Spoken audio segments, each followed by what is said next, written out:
This was a message I delivered at our church in May of this year called Dismayed, Hopefully Not This May. I hope that my words are not offensive or cause anyone controversy. I read in the paper where a trooper had pulled over a car with 3 elderly ladies in it.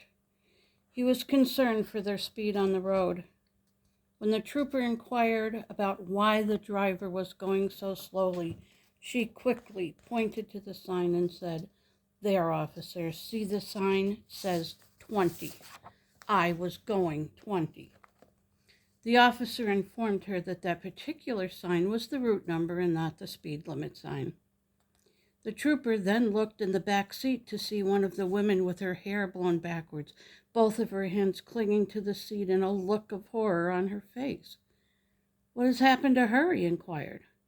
"Oh," said the driver, "we just turned off Route 91. In this time in our world, we can all relate to these reactions. It can be easy to be dismayed by the happenings around us, just as the driver was when she was informed about that speed limit sign. Haven't we all been distressed as the trooper was when he returned to his car? Or how about that poor woman in the back seat who was distraught over her ride at breakneck speed? Right now could be a time to be dismayed, distraught, sad, discouraged, feeling hopeless. So much has happened recently, and much of it out of our control. That makes it so much tougher to deal with. If we could just fix it. Why are there bad things happening in our world? Why are some people and helpless animals abused? Why do people take advantage of those less fortunate, such as children, the elderly, those living with physical or mental challenges? Why do some people get others hooked on dangerous substances? Why do world leaders misuse their power by stealing aid money sent to help the members of their countries, attack those who oppose them, attack peaceful neighbors, and bring death and destruction to those who can least protect themselves? All of the blame lies at the foot of evil, because of Satan, the devil. Drop the D and I believe we have the answer. Evil. Unfortunately, there is evil in this world. Other challenges we face every day may not be truly thought of as evil because they are not the inexcusable and unexplainable acts of humans being inhumane to each other. These other challenges are just as tough to deal with and make us question what is wrong with the world. I am labeling this category as vile. Same letters, less repugnant, but just as hurtful. These challenges can include sickness or injury to someone important to us. The fact that 822 million people in this world are undernourished. 25,000 children a day die from starvation. Homelessness, joblessness. Something that I consider extremely vile and for the life of me cannot understand is when some deny civil rights to others. Why is it that they believe that they deserve these privileges while others don't? Granting civil rights to others takes nothing away from the giver while making it more equal for the recipient. It isn't a pie being divided up, and your privilege would be diminished if another person gets that same right. What do they fear? Why do bad things happen to good people? Why do we have to have all kinds of people in this world? Why does God let this happen? I do not have the answers to any of these problems, but I do know how we feel about them depends upon our attitude. We can be angry, upset, frustrated with the people and the events around us. What is important is how we react to these things. We will not move on by staying in a place of bitterness and seeking revenge. That will consume our time and energy with no resolution. Instead, we can embrace thoughts and activities that lead to forgiveness and maybe some better understanding of the issues, even though we are limited in our capacity to impact those areas. We can support groups that reach out to assist others and offer our time and energy where possible. We can look and work for better times and keep our faith along the journey. And always pray for guidance and understanding. Finding the answer to those questions is why we are here and not at Walmart this morning. We come to hear his words and get the peace that can only be found in your relationship with God. He grants us grace and allows for free will. We must listen to him and choose to do the right thing. I have a favorite shirt which reads, "When life gets too hard to stand, kneel." In our society, being driven to your knees is viewed as a loss, being forced to concede. You are now relegated to a weaker position. Oh, how wrong that thinking is. What better place to talk to God than from your knees, with your hands clasped and your eyes looking toward heaven? That is the position of power, where we will get the guidance and love we need. In researching for this little talk, I went to my concordance to look up how many times dismayed and hoped were used in the Bible. I found dismayed used 30 times, and all were in the Old Testament. The word hope appeared 70 times in the Old Testament and 58 times in the New Testament. That total is 128, which is more than 4 times as much hope as dismay, just as it should be. God has given us each some talents. It is expected that we use them for good. Let's rearrange our word again, and this time get live. What will you live for? Who will you work to help? Many people have devoted their working lives or volunteer lives to fixing these injustices we find in the world. Let's review the lists of evil and vile and see how they are being combated. The ASPCA certainly does fine work protecting the animals it can reach. We have laws to take drug dealers off the streets and deal with those who take advantage of the helpless. Our military, first responders, and healthcare workers all deserve the title hero for all they do for us.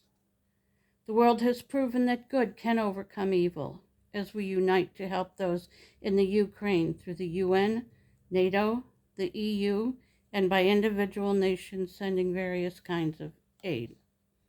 We have Doctors Without Borders, the Red Cross, church organizations, to name just a few, all that travel to wherever there is need and provide help.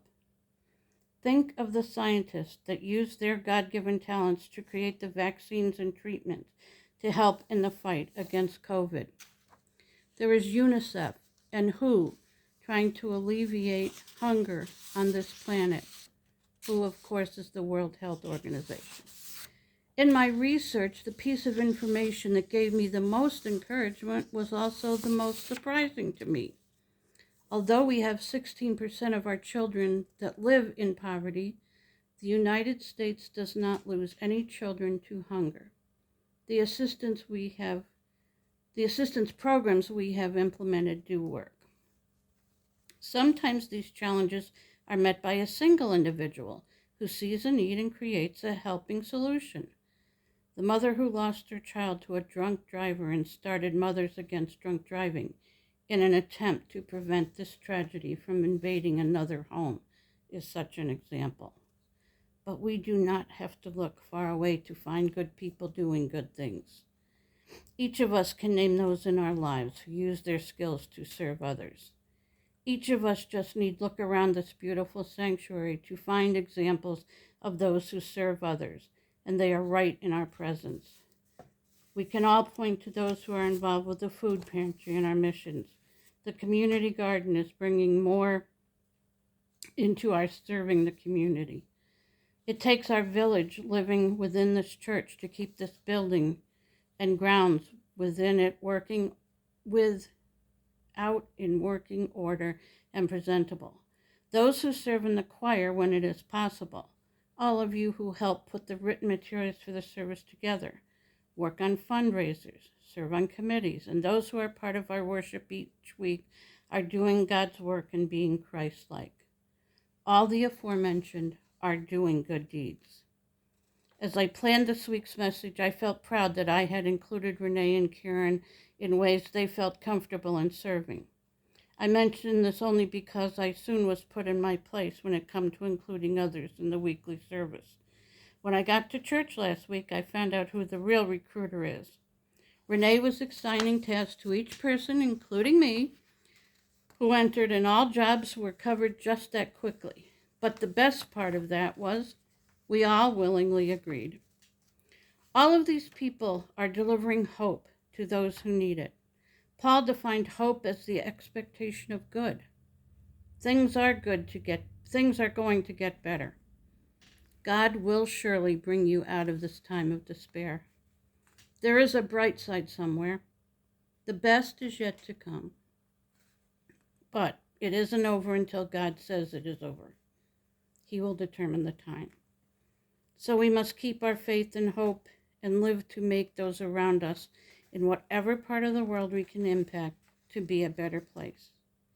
From the book of Joshua, chapter 1, verse 9, we are told, "Be strong and of good courage. Be not frightened nor be dismayed, for the Lord your God is with you wherever you go." Isaiah says, "Fear not, for I am with you. Be not dismayed, for I am your God.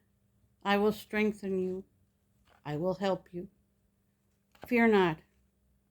Find a way to make today a better day, then try that again tomorrow. Imagine if each of us does that. Imagine if we combined our talents and made something happen. We already have proof that that can work. The community garden is underway.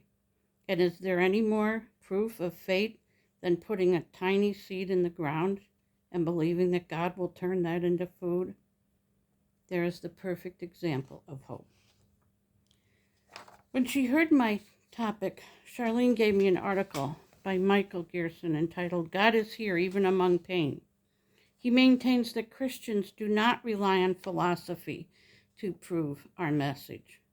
We have a real, live human being in Jesus who lived and felt as we do. Could there be a better way to defeat evil? We do not have to find the proper words to convince and convert others. We can point to the greatest life ever lived, which offers all the evidence we need. We may feel that justice does not always come to those who deserve it. Too many people are not held responsible for their transgressions. That may be an added frustration for us, but we will have to trust in our legal system and the power of the ballot box. Unfortunately, it is not our responsibility, as God will determine that time as well. I will conclude with a challenge to each of us from the book of Hebrews. Consider how we may spur one another on toward love and good deeds. Since we are surrounded by such a great cloud of witnesses, let us throw off everything that hinders and the sin that so easily entangles. And let us run with perseverance the race marked out for us. Make every effort to live in peace with everyone and to be holy. Without holiness, no one will see the Lord. And finally, from Peter, all of you, be like-minded, be sympathetic, love one another, be compassionate and humble. Do not repay evil with evil or insult with insult. On the contrary, repay evil with blessing, because to this you were called, so that you inherit a blessing. Which wolf will you feed? Be obedient to God. He takes care of all the rest. Amen.